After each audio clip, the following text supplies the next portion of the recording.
Hello, welcome to the Inner Child Healing Workshop.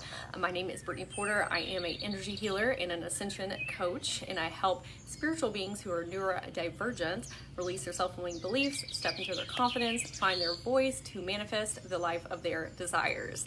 And today, again, we are doing a Inner Child Healing Workshop that has been coming up for a lot of people. And so I wanted to come on and talk about why it's important, how we can connect, and how we can help them heal. And so if you're watching this on YouTube, remember to like and subscribe, and so you get more healing content and it helps push my content out further to more people. And if you are watching it, I'm doing a live on TikTok, and that's who I'm talking to in the comments here. Okay, so, and good morning to everybody. So who in here is working on connecting with their inner child? If you'll put some hands up or maybe some fun emojis. I feel like we're always working with our inner children and our inner teens. Especially if you're a light worker, starseed, empath. A lot of us had rough childhoods. And so it's always a work in progress. Sorry, my paper over here. Work in progress. And a lot of times we've, I won't say necessarily like signed up for soul contracts to experience those things, but a lot of us take the experiences that we have learned and help heal other people with that. Because at the end of the day, most of us, want to either help people with like advice or support or encouragement to help them maybe not go through the same experiences, or give them the tools to like save them some time and energy, or just if you are a lightweight shower, like I've talked about previously, you have been in those dark spaces and you have gotten yourself out. And so that's why sometimes as light workers and empaths and starseeds, we feel that pull to want to help other people, because we're like, hey, I've been in this space, let me help you get to where I'm at, right? Or help each other.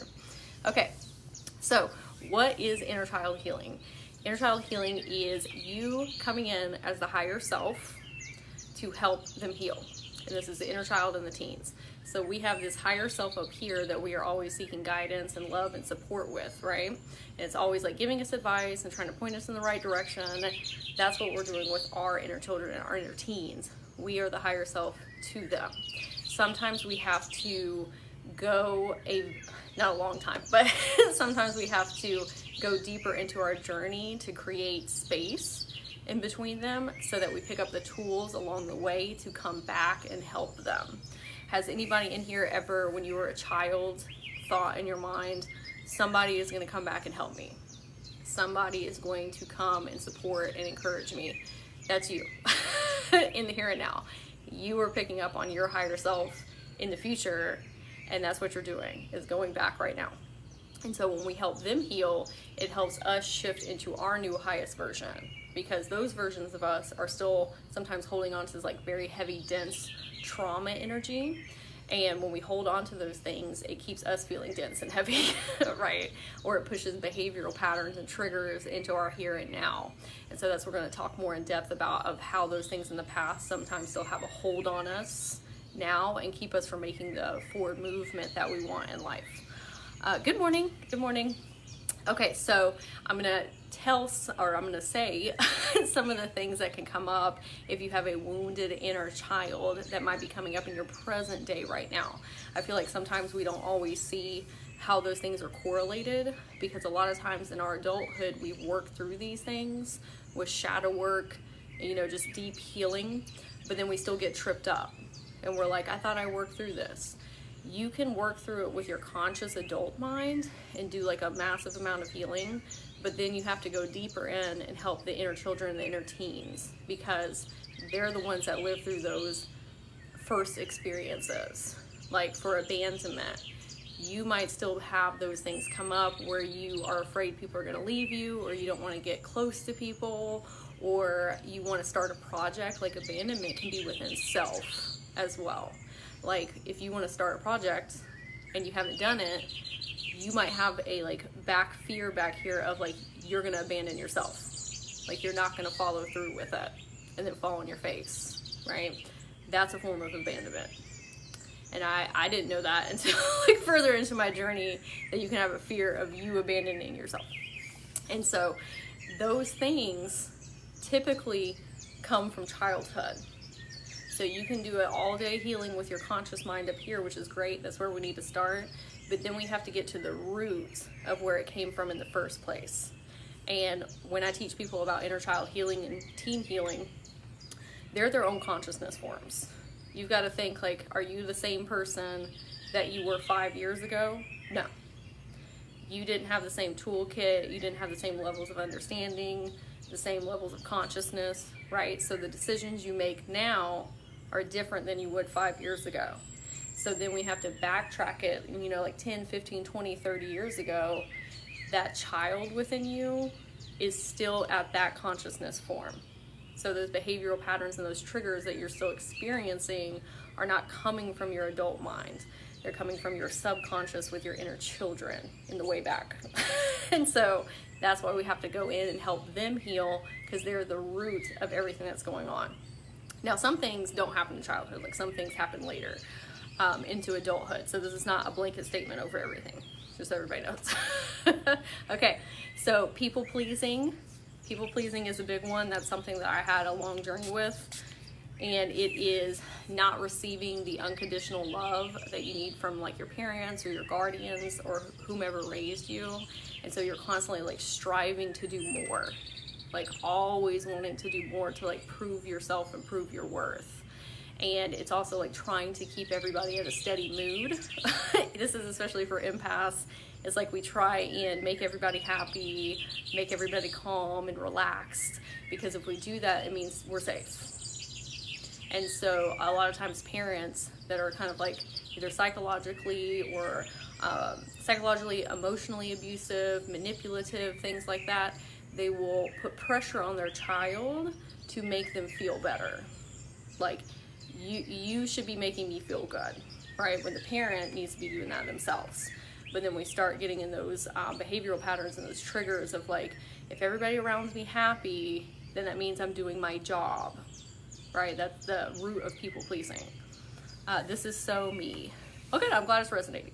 not that the people pleasing is good, but I'm glad it resonates. Codependency. If you have parents who have like made this space where you are like constantly, like I said, striving to receive love from them, like they should just love you unconditionally, right? Or your guardians. But if you're constantly striving for their love, you're going to do that in your friendships, in your romantic relationships.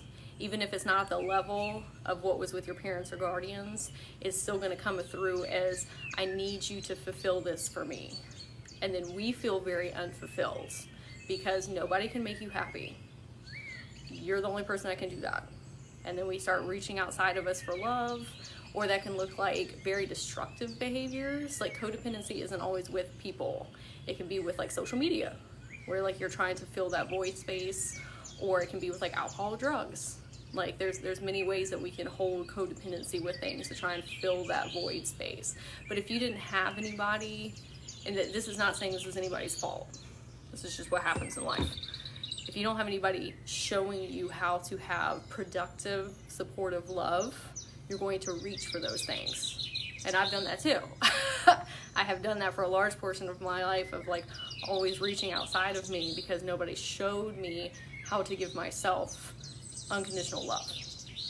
It can also create boundary issues, where if you have like overly aggressive parents, right, that you're not holding strong boundaries because you didn't have a good voice, or it can be you holding too strong boundaries with people.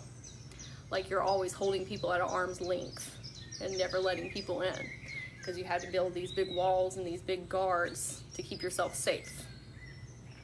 It can cause mistrust in others and mistrust in yourself. And that goes back with, boundaries. If you have parents that are always making you second guess yourself, or not giving you enough responsibility, or saying like you're incapable of doing things or incompetent, it can really cut at your self-confidence and your self-worth. And so when you're in adulthood, when you want to start things or new projects or even new relationships or anything like new, you get that hesitation because in the background you remember your parents saying like, you're not going to be good at this isn't for you, why don't you do something else, or just all those things running in the background. But we can see where all those things in childhood, even if you're not like hearing them from your parents right now, your subconscious has that stuff running in the background back here. Like it's an internal voice. And you think it's you. You think it's you talking to you. It's not. It's whoever said that to you in the past. And then you hear it through your voice, though, because that's how we hear things. And so you think it's you talking to you like that. But it's not. It's whomever said that stuff to you. Like when you are a baby, babies are not born with self-limiting beliefs. Like there's generational trauma and stuff that runs through ancestral lines, but for the most part, you don't come in with self-limiting beliefs or self-worth issues. There is something in your environment that has caused those things to happen for you to hear them and see them, right? So that voice that's in your head is not you. It just sounds like you. Okay, but where did that originate from? So that's why we need to, when we're talking very negatively to self, we need to take a pause and say, where is this coming from? It's not me. Where does it originate from? And when you do that, it causes like enough separation for you to look at it objectively and be like, oh yeah, I don't really think this about myself. This is from somewhere else. I'm doing this with my own child now. That's okay. It's okay, because when we have very like programmed learned behaviors, sometimes we do pass that on to our children, and that's why it's important to do this like self-awareness and research and like go within and ask ourselves these things so we don't project it. Like I catch myself all the time with my son of, is this something that my parents did to me? Is this generational trauma? And I've caught it many times. And I've had to make, I did it yesterday, and I had to make an adjustment of, oh yeah, this is something that my grandparents who raised me did. And self-awareness is key. And it takes a little while to deprogram from that stuff. So like give yourself grace for that, right? Because if that's all you've seen and that's all you learned, not to like excuse behavior and say like, oh, well, my parents did it. But it takes a while to deprogram those things. So grace for yourself. Okay, fear of conflict and communication. Oh yeah, I know, I'll say here, they asked, do you apologize to your son? Yes. Yes, absolutely. Because that's not something my parents did to me ever, even if they were not correct. And sometimes I'm still right, and I will still come back and apologize and be like, hey, let's come back when we have, more level head. And I'm sorry that I spoke to you that way, or I was snappy. Let's come back to this in a more calm manner, and I'm sorry for speaking to you in that way, right? Like, we don't have to continue those cycles that our parents did. Okay, fear of conflict and communication. So this can be if you want to, get a promotion at work, but you're too afraid to ask for it because you're afraid of some type of conflict or them to butt up against your self-worth and your self-confidence, or in your partnership. Maybe there's something that's a riff with your kids or your partner, but you're too afraid to like say something because you're afraid somebody's going to yell at you, even though they're not going to, right? Like if you have a partner that's very lovely and understanding and supportive, right? But we still have that very deep internal fear of somebody's going to fuss at me or yell at me or say like, or cut my feelings down and say like, why are you crying? That was a big one for me. Like, why are you crying? Why are you upset? Because people have feelings, because we're human beings. Okay? Like, don't just brush those things aside. But that causes communication fears and conflict fears in adulthood, because we're inside like a little child that's like, please don't yell at me. Please don't get upset with me. It can cause anxious and avoidant attachment styles. So afraid of conflict and fear of communication, that would be an avoidant. Anxious, okay? Avoidant is also like, you just can't follow through with the communication, or like somebody tries to express their feelings to you and you just can't handle it. And you push people away. Anxious attachment style is that codependency of like, I need you, I need you, I need you, I need you, right? And always worried about like, is that person gonna leave me? Avoidant style is like, let me push them away before they hurt me, right? So those are two that can come from childhood. Procrastination is another one. Like sometimes we'll put off doing things because we could have had overbearing parents that made us do like chores 24/7. And so in adulthood, like, we have choice now to do it or not. Like, maybe your parents made you, you know, wash the dishes 24/7. Okay, so as an adult, you have the option not to do that. And so your inner child will be like, why don't we just not do that? I don't want to do that. Or maybe we want to start a project, but we don't do the project because we're worried about failing and not showing up in our self-worth. Or maybe your parents created perfectionism in you. Perfectionism is a huge trauma response because it's like, it either has to be, you know, top tier for me to do it. Otherwise my parents are going to yell at me, or they're going to tell me like, oh, you could have done better. Or they're like telling you, and this is another one that like I've had to really keep a check on, is like overdoing it with your children, or you having it overdone to you, of saying like, you're so smart, you're so talented, you're so perfect, you don't do anything wrong, you know, just like overdoing like what's the word I'm looking for, but just hyping them up to a point where if they fail at something, it destroys them. Like, too high of expectations, that's what it is. Too high of expectations. And I've had to watch that with me and my son too, of like, instead of saying like, oh, you're so smart, you're so brilliant, of like, oh, you work so hard, and like making it more about the journey than the outcome.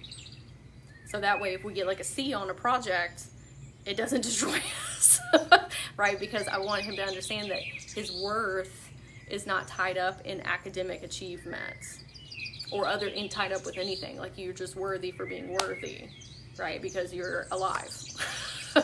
So too high of expectations can make us perfectionists as well. Okay. Does anybody have any questions about those before I move on? If anybody's familiar with the love languages, there's words of affirmation, acts of service, physical touch, gift giving, and quality time. Oh, thank you for the roses. Those are all the different types of love languages. You can take a quiz for free online to find out what your top 2 are. It's very informative, especially if you have your kids take it or your partner, and so you all understand how you like to be loved and how you like to give love. And so thank you. So I was watching this psychologist one time talk about how the love languages that you have are what you did not receive enough as a child. And so that's why you want that from other people. Like, mine are acts of service and quality time. I didn't really get enough of that as a child. And so I like ask that of people, right? And I also like to give that to people, because and not everybody likes to receive love the same way, but that's how I like to give love, because I didn't get enough of that, right? Yes, love language is amazing. Yeah, it's very informative. If anybody wants to like understand yourself on a deeper level, like, I really suggest taking that quiz. Or having the people in your life take the quiz. I do it with my friends as well. It's very helpful. Okay, so we're gonna move on to the second part here. How do we heal these things? Or how do they affect us, and then how do we heal them? So a lot of us that are watching this are empaths, or highly sensitive persons. So a lot of times people think that you have to be born an empath. That's not always the case. You can experience trauma that pushes you into being an empath. An empath, highly sensitive person, pick up on frequencies and moods and emotions and like micro movements in people, and like your face and your expression, as a trauma response. It's like, I need to know exactly what is going on in this room and with everyone, so it constantly has you on high alerts, and your central nervous system is always activated, and you feel like you're in fight or flight. That's why when we go to like Walmart or Target or wherever we're going, what I find with a lot of clients is they get very overwhelmed with being in public spaces, because this is what is happening for the most part. It's not a blanket statement, okay?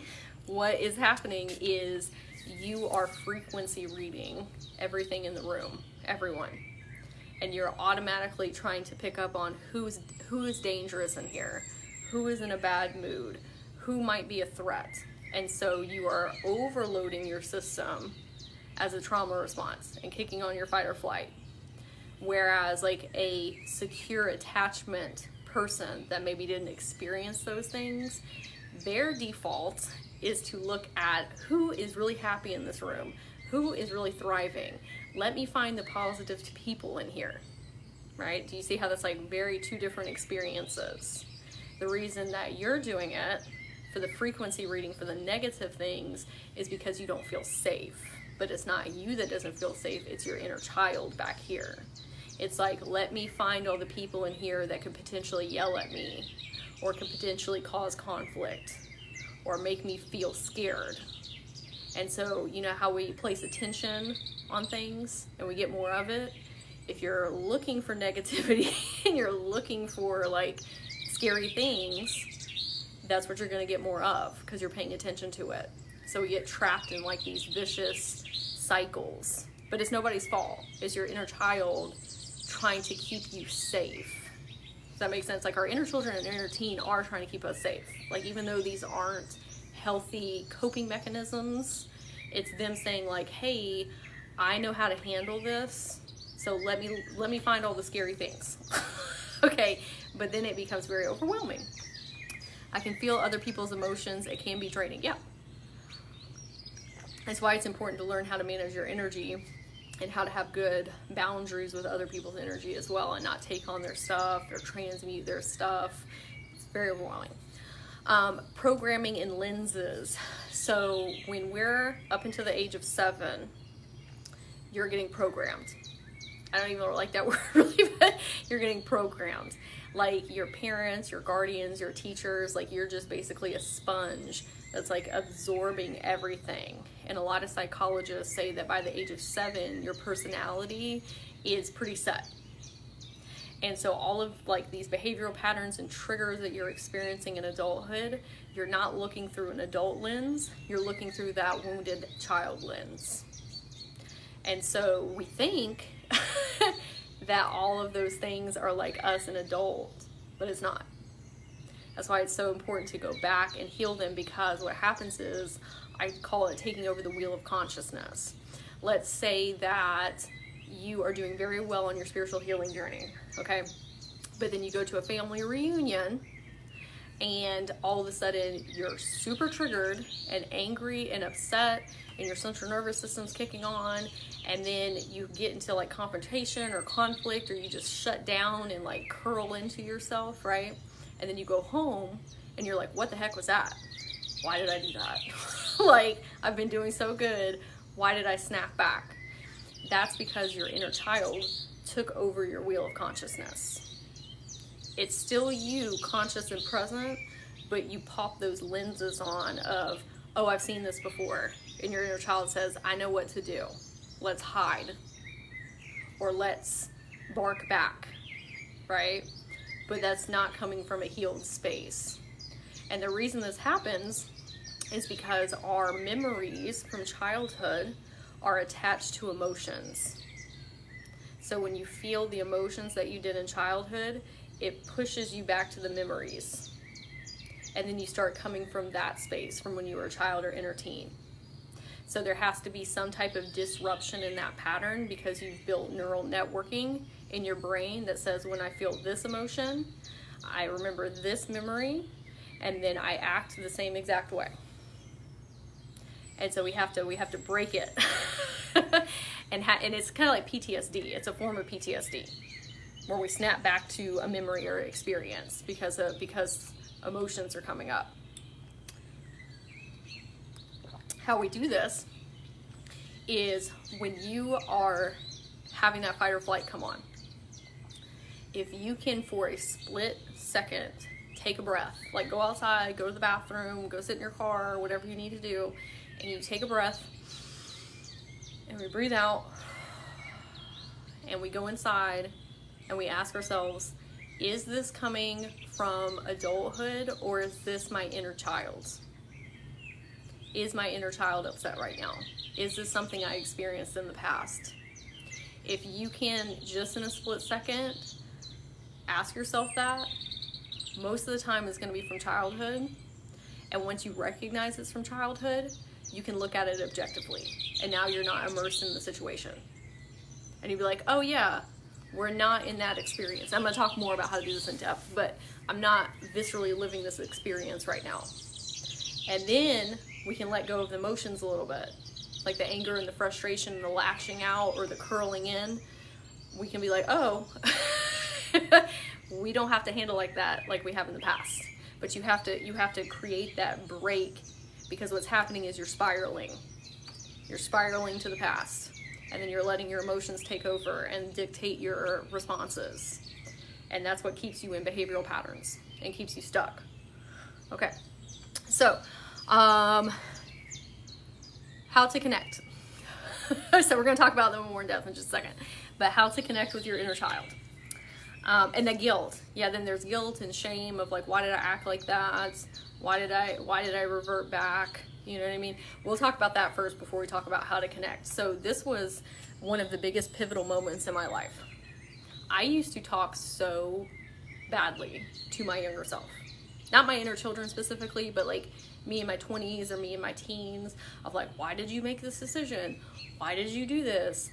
Like, you're dumb. You know what I mean? Like, why? Like all these things. And I didn't realize like how that was hurting me. It was hurting me on a very, very deep level, because those past versions of me only knew what they knew when they knew it. And they were doing the best with what they could with what they had. They didn't have the toolkit. I didn't have anybody leading or guiding me. I just had trauma all around me, right? And so me talking to them like that was perpetuating the trauma. I was doing the exact same thing that my grandparents or, you know, abusive people had done in my life, was saying like, blah, blah, blah, blah, blah, blah, blah, to my past versions. And so it was making them recoil into myself, like further, and not want to heal. And like, you know, like think of a small child or a teenager and somebody doing this to them and calling them stupid and dumb and why did you do this, right? Like, it's just making it worse. Okay. And so I had one day where I was like, oh my gosh, I cannot believe that I have been doing this to them. Like how, and you know, for that version of me back then, I'm not even upset with her for doing that, because she only knew what she knew when she knew it. We're not upset about that. But when I had that realization of like, can you please forgive me? Like I asked all my inner children and all my teenagers and all my 20-year-old selves, like, can you please forgive me for talking to you this way? I'm so sorry. All of you are the reason that I am here where I'm at today. I didn't really, like, if we really start to break them down like their own consciousness forms, because they have different levels of understanding and consciousness and experiences. They got me here. They went through all of this heavy, dark stuff and survived it and thrived through it, so I could come back as the higher self with the tools to save them and help them heal.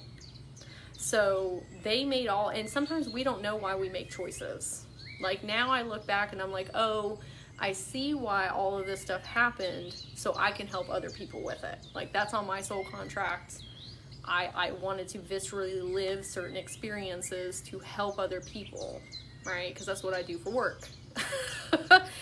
But I wouldn't have gotten here if I hadn't made the choices that I did in the past. So we need to ask their forgiveness and say, I'm so sorry for talking to you that way. How can I help you heal? And this is where we're going to get into how to connect with them. Oh, thank you. I appreciate that. And hello, everybody that just joined in. Guilt and shame are some very, very heavy, dense energies that will keep you stuck. Like thinking about the past and regret and all those things. Like that's representative of like narratives that we keep running that keep us stuck. Well, I can't do this because of this. I can't do that because of this. I experienced this, so this, and all these things.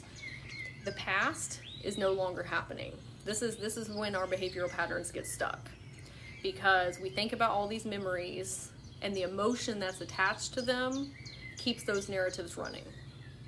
Like that was me for a long time. I was like, I can't be around people and socialize because my grandparents homeschooled me until 9th grade.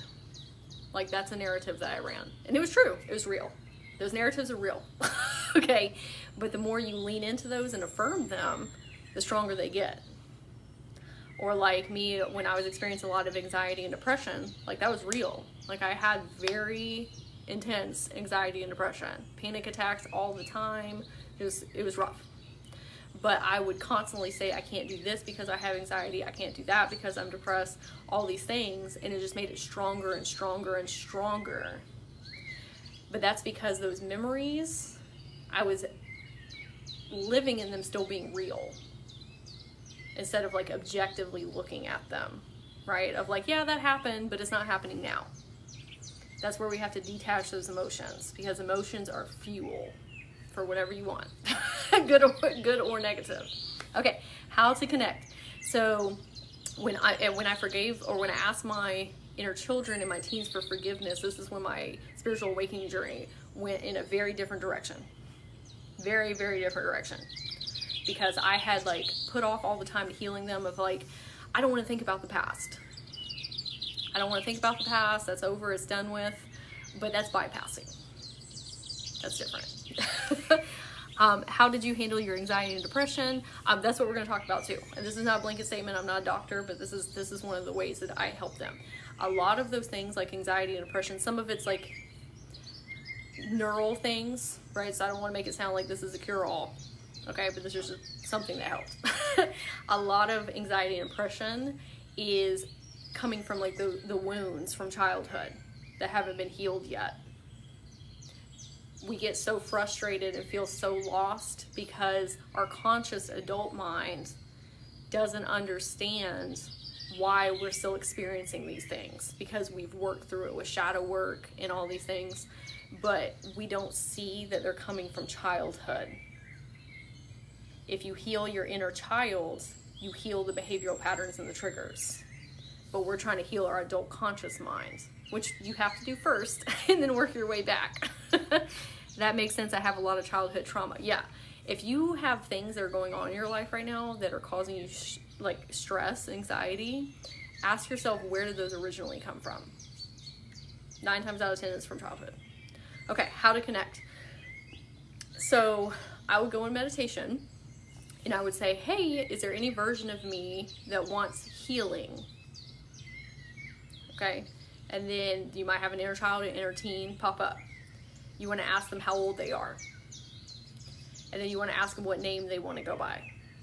Because sometimes it's your name now, sometimes it's a name from childhood, or they just want to go by something completely different. So when you do this and you can like viscerally see them in meditation, like if you're just trying to talk to an inner child, you're just kind of like talking out in the ethers. Okay? But if you can envision yourself as a 5-year-old and they want to go by, you know, whatever, like BP is one of my nicknames, it's easier to connect with them because you're like seeing yourself, if that makes sense. And then you want to say, how can I help you heal? What can I do for you? Now, when we are connecting with very small inner children up until like 12 years old, you can't just go in talking about heavy trauma. That's scary.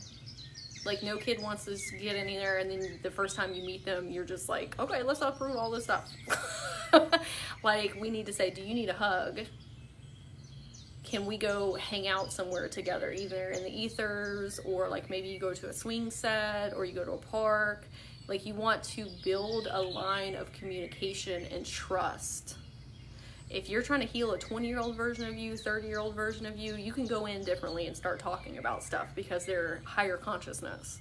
But when you're talking to like a 5 or 6-year-old within you, you have to imagine that you're talking to a 5 or 6-year-old outside of you, up until like 12. Teenagers, healing your inner teen is a whole different thing, but we're talking more about the inner child here. Let's see, sometimes the way we act is a result of trauma. It's like a trigger like anxiety. Yep. So we want to talk to them like they are very small children. And ways that we can do fun things to connect with them is meditations. There's a woman named, her channel is New Horizons on YouTube. She has such a lovely voice. She like projects safety and understanding and compassion and love and care. Like that's one of the first ones that I started with my inner children. My inner children love her. And I recommend her to all my clients because your inner children feel safe when they're doing meditations like that to come forward. It doesn't have to be New Horizons, it can be whoever you want. But doing fun ones like dragons or unicorns or fairies or going to a castle in the sky, like imaginative meditations are great for inner children. It makes them want to come up and like play with you, if that makes sense. Okay, having fun with your inner children. A lot of us who experience like very heavy trauma did not get to have fun childhoods. Like if you experience all those things that I talked about in the beginning, what you can do for your inner child is give them the childhood that they didn't have. And so a lot of times people are like, well, I don't know what I like to do in childhood because I didn't get to do anything. Right? Well, what would you have wanted to do? What were you not allowed to do? What did you not have resources for? Where did your parents not take you or your guardians? Right? What is it that you can give them now? Because the greatest gift that you can give to your inner child and your inner teen is letting them work with your physical body in the here and now and letting them experience those things with you in your body. Like, for example, like if you weren't able to go on a lot of swing sets, okay, you didn't have swings, or you weren't able to color, you can say, hey, do you want to come up and color with me, and let them like use your body to do it. So I sat down to do a coloring page one time, and I asked my inner child if they wanted to color, and I said, you pick the colors, you pick the page, right? Adult me started coming up when she was coloring and trying to tell her, like, I think this would probably look better if you do this, right? No. I had to check myself, because I was like, this is not about me. And if I do that, it's hurting her. That's not what this is. This is letting her express herself however she wants to express herself. Or maybe this looks like you buying your inner child a stuffed animal or a toy that they couldn't have when they were a kid, right? You can also watch animated movies you liked as a kid or you weren't allowed to watch. Like I couldn't watch Power Rangers when I was a kid. I wasn't allowed to watch Harry Potter. Okay, so those are things that I do for my inner child now. Like, let them experience that. And they're so happy and they're so grateful. Like, I promise they will want to talk about the traumatic stuff that happened in the past if you form that line of communication and trust first. You have to create a safe space for them to be able to let go and give you those memories and that trauma, right? Because they've been protecting and holding it for so long that they're not just going to usually be like, okay, here you go. Sometimes our inner children also block our memories. Like for me, I have a lot of my childhood blocked, and I know a lot of other people do, especially like clients I work with. They're like, I can't remember like 75% of my memories. And I'm like, that's because your inner children and your inner teen don't want you to experience that again. It probably was very traumatic and something like very negative happened, or maybe it was the whole childhood, and they're like, no, we'll just hold on to that so you don't have to experience that. So you building that line of communication and trust and showing them like, I do have your best interests at heart. I do love you. Let me help you with this. Then they're more likely to start showing you things. I had a very dark memory that was repressed for a very, very long time, and I didn't realize that was why I was afraid of men. I always had like this very intense fear of being around men I didn't know. Turns out I had a very deep, dark, repressed memory that I didn't know about until like 2 years ago. And I realized it was because my inner child didn't want me to re-experience that. But it took me 3 years to build that line of trust and communication. Not saying that it's going to take you that long, but to build that for her to show me that. And then it came up one day, and I was like, oh my gosh, thank you so much for showing me that. Thank you so much. I'm so proud and happy that you felt safe enough to show me that memory. And we don't even have to talk about it right now. We don't even have to talk about it. I am just happy that you showed me, and when you want to talk about it, you let me know. But now I'm not attached to what happened. Like, I've created so much space as the higher self that I can come back in and look at that situation objectively and help her heal through it. Like, sometimes it's not time for you to do inner child healing yet. Like, slowly do it. But that deep stuff, you have to raise your consciousness level up high enough to where you have the toolkit and the support to go back and then help them heal objectively and not get intermeshed and intertangled in it with your emotions, because then it's just a living, running narrative that you're still experiencing. So hold compassion with yourself. If this is like the first time you're starting inner child work, even if you're like 40 or 50 or 60 or whatever, like, you have to, it just takes time. Okay. What you wish you could have done. So doing activities with them, asking them, ask your inner children what they want to do. Like, sometimes they're like, can we go play with sticks outside? Great. Or if you have kids, ask your inner child, do you want to come and play with my kids? Like, that's been very healing for me and my son, is to have my inner children come up and play with him. Right? And then it's more fun for my son too, because he's a kid and it's not the adult stress version of me. Okay. We talked about hyping them up. Like, hyping them up is such a good thing. Like, when you're doing anything in adulthood, tell your inner children and inner teen, like, you're a rock star. You are so amazing. Look at us. Right? Like, just like your higher self up here is talking to you like that, like, hey, everything's good, you're great, you're a divine being of light, you're awesome, right? We need to do that for them. It'd be like, I'm so proud of you for doing the dishes today. I'm so proud of you for finishing that project. I'm so proud of you for standing up for yourself. Like, just constantly being their hype person. Okay. Higher self, what your job is now is to be the coach and the parent and the friends that they didn't have.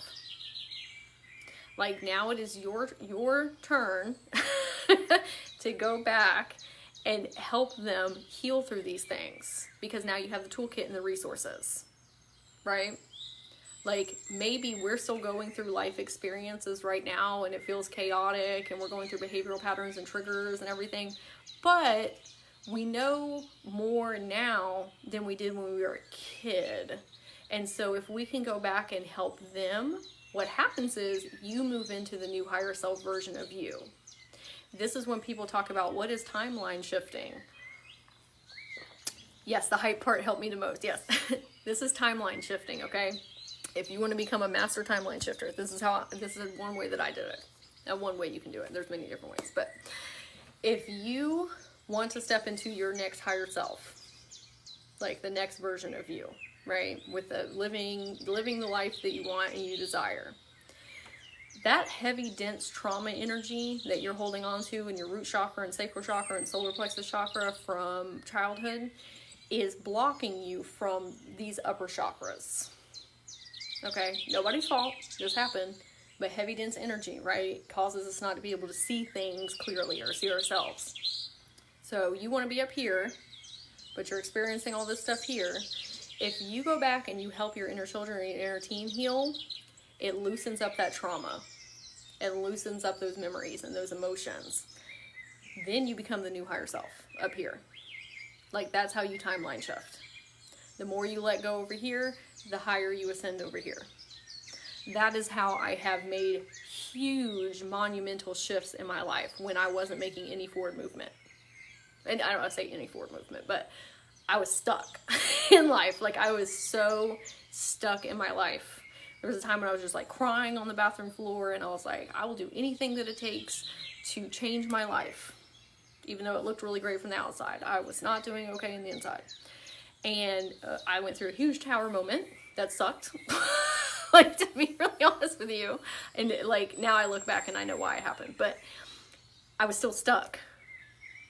And it's because I had all of this trauma and all these things that happened to me that I was trying to bypass or not look at or not help them heal or grow, and just holding on to and running narratives and behavioral patterns and triggers. And then when I started helping my inner children and inner teen heal, everything started moving. Everything. I just completely shifted my whole entire life. I can, like, inner child healing and teen healing is like the most important thing to me. Like when I'm working with clients or just talking to people in general, that will shift you quicker than anything else. But again, hold compassion with yourself, because it depends on where you're at in your journey to be able to go back and help them and what tools and resources you have. But in some capacity, you have tools and resources to go back and help them. Even if you're still going through chaos right now, helping them can help you get out of the chaos that you're in right this second. Because all that chaos that you're in a lot of times is behavioral patterns and triggers and false lenses that we're wearing, and causing us to mask and causing us to pull in people and experiences that aren't good for us. Well, where is that coming from? Why is that happening? 9 times out of 10, it's because the children inside of you are causing that. And we're not talking negatively about them. It's not their fault. They don't know. Our children and our inner teens are basically caught in these energetic timestamps. Like, they don't know that you have progressed in life. All they see is you looking through the lenses of still being hurt. So this is where we come back in and we say, hey, we're not living in those experiences anymore. Nobody's trying to hurt us. Nobody's trying to attack us. We are safe. We are loved. We have friends that love us. We have people that love us in our life. We're stable. Like, we have to kind of go back and explain to them we're not in those spaces and places anymore. And we have to show them. And the way that we show them is helping them heal and doing fun activities with them and connecting with them, so that they can see the truth of what's really going on, that that's not us anymore. But there's a disconnect between us and them. It's like there's a void space between us. And you have to connect to collapse the void space and bring them into your present reality. So a lot of times when I'm doing like inner child healing with people, the inner child and the teen are not wanting to let go of the emotions and the memories because they're afraid that you're trying to get rid of them. And I'm saying this over everybody's inner child and teens right now. Okay, that was my intention for them to hear me during this workshop. Okay, it is not that we are getting rid of you. It is that you are coming along on the new journey. We are coming back to get you. We are coming into those dark spaces and those places that you were in with fear and worry of abandonment and not holding boundaries and people pleasing and just being scared. I'm coming to get you, and you are coming with me. We're not collapsing your timeline. I'm coming to save you. I just felt like a hugging presence. That's what I wanted as the inner children to understand, and the teens. The only thing that we're doing is helping you feel lighter vibrationally. We are helping you heal so that you can be happy and abundant and have fun and experience magic and whimsy and let go of all that hurt. That is all that we're doing. We are not trying to get rid of you. I feel like a lot of inner children and inner teen need to hear that. That's why a lot of times we have trouble accessing them and speaking to them and hearing them, because they hide so far back in our subconscious, because they're afraid that you're trying to abandon them and leave them behind. That's not what we're doing. We are healing and thriving together. And there have been so many lessons that I have learned from my inner children and my inner teens, and guidance that I have gotten from them. Because I'm going to give everybody a pro tip, a insider look at how to expand your spiritual gifts. Okay, so children, inner teen, young children, they don't have the stressors of life that we do. They don't have those filter lenses and like bills and all those things, right? They hold all of your magic whimsy, like our whimsy magic. Because kids are so imaginative and creative, and they see into different dimensions and frequencies that we don't, but we forget as we get older. And like, they aren't constricted by reality like we are. Like, a lot of those things are very real for them, and they are real. And then as we get older, we start disconnecting from those things. And so if you want to expand your spiritual gifts and your psychic gifts and perceptual abilities into different frequencies and dimensions, when you start connecting with your inner kids, they will help you see. They will unlock gifts that you didn't even know you had, because they're the actual keepers of those gifts. And when you start connecting with them, like, it can be very opening for your abilities. Okay, so we talked about taking a breath when you get triggered or your central nervous system is coming on, and saying to your inner children, like, hey, and when you start connecting with them, you can hear them more clearly and they can hear you. And you say, hey, I know that you're scared right now, and I know that we're upset, and we're worried that somebody's going to yell at us, or, you know, whatever that is for you, or, you know, conflict. You just take a deep breath and you say, hey, we're safe. We are okay. I've got you. And then give them a hug. Like, it can be very split second. And when you do that, it helps them relax. And then it helps you relax. And then you can see things more clearly. And now we're responding instead of reacting. Like, we're looking with clear vision as the higher self, instead of reacting like a child. Because 9 times out of 10, all those behavioral things that I said, with abandonment, people-pleasing, codependency, keeping people at arm's length, mistrust, anxious, avoidant attachment styles, procrastination, low confidence, low self-esteem, perfectionism, those are all trauma responses from your inner child and safety mechanisms. So when we take a breath and we pull away from their emotions and we say, hey, we're okay. What can I do for you? How can I help you relax right now? Let me give you a hug. I love you. Let me handle it. I'm the adult. I'm the higher self. I've got it. You got to trust me. It's a lot to ask them for their trust, especially if you didn't experience trust as a child. So when they start giving you that trust, oh my gosh, it is the most fulfilling thing ever. When they say, okay, I'll let you handle it, oh my gosh. It's so healing. Okay, and we really need to get them to understand the event is not happening right now. Like, if you're around your parents and it starts to trigger you as an adult, we need to tell them, like, we're not experiencing that. We are not a child. Let me handle it. Let me create that voice for you. Let me stand up for you. Let me protect you. I don't need you to do that for me. That's not your responsibility. When you really start connecting with them, you will start hearing them come up and start talking to you. And you can see them and perceive them. Like, I'm constantly talking to my inner child and my inner teen now. And I know when they're triggered. And I know how to take a pause and detach from that. And then tell them, like, let me handle it. Now, sometimes it's easier than others, but they want to heal and they want to trust you. But you have to actively go in and do it. Right? They're not just going to automatically do it. Okay, and then we talked about timeline shifting. How you going in to help them helps you move into the new higher self.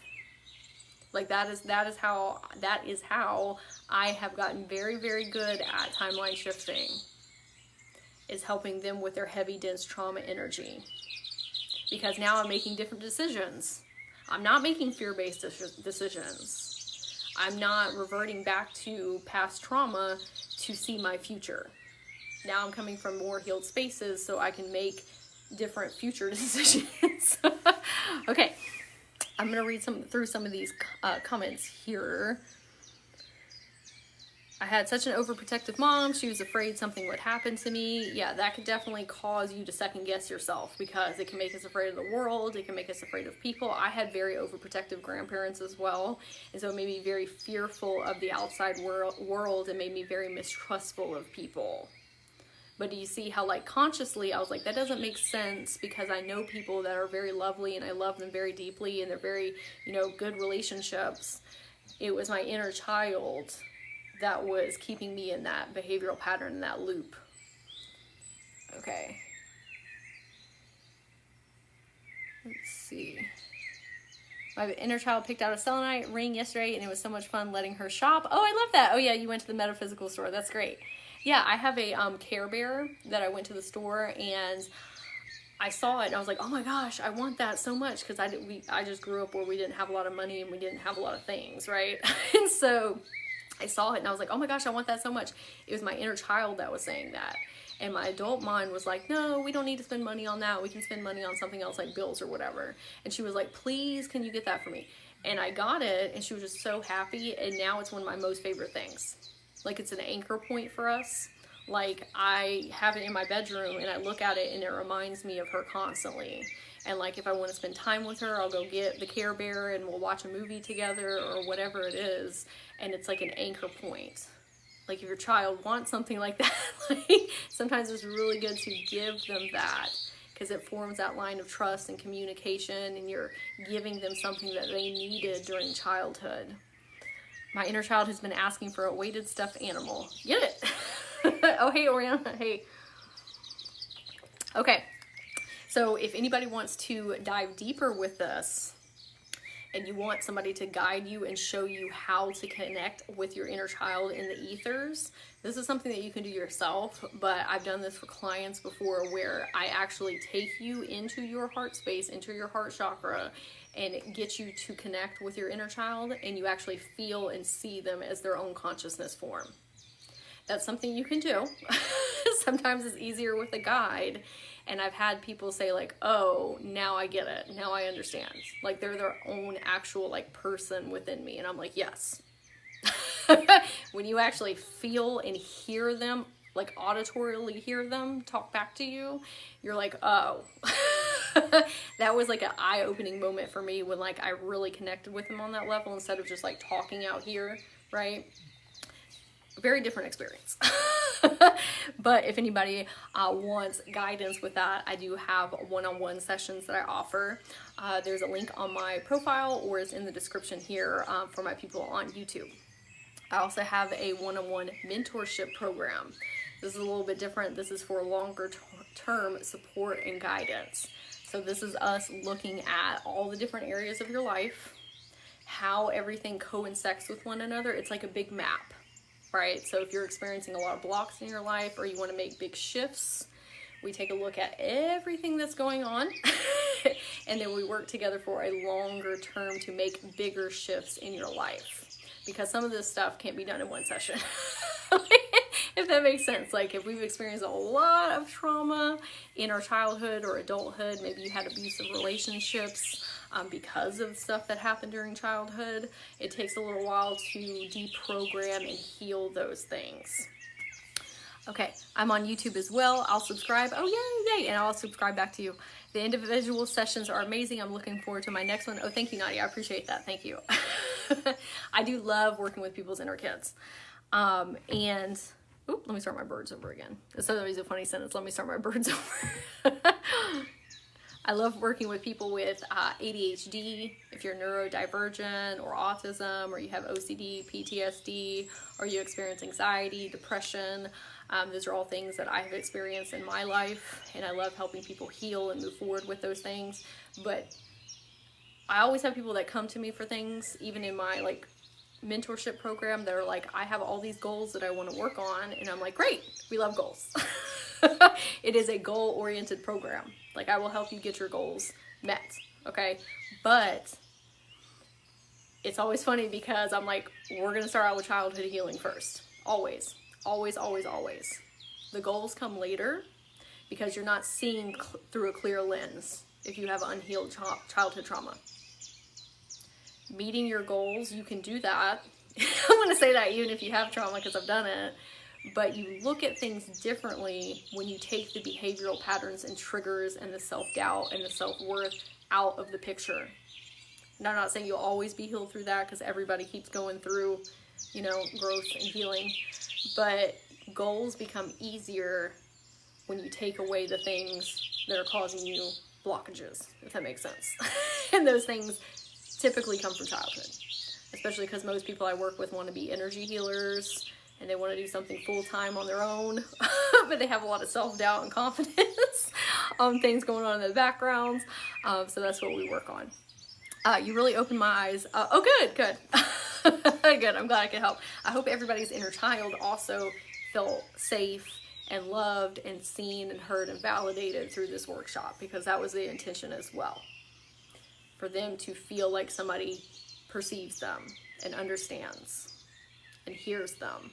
Because a lot of times, like, they just feel very lost and like nobody understands.